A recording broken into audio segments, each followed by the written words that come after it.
In this video, I will guide you on how to log in to Dayforce HCM account. First, you want to open up any web browser. Now, head over to your company's Dayforce login page. This link is usually provided by your employer. Now, you want to enter your company ID over here, so go ahead and enter your organization's unique company ID. Then you want to tap on Continue to Username option. Now you will have to type in the username assigned by your company, often your employer ID or email.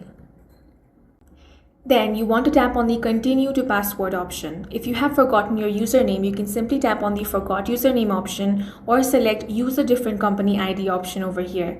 Now go ahead and enter your password. If it's your first time logging in, use the temporary password provided by your employer. Then tap on the Login option. If this is your first time logging in, you may be asked to set up security questions or enable two-factor authentication for added security. Once that is done, you will be successfully logged into your account. That's all for this video. If you found it useful, make sure to hit the like button and subscribe for more videos like this.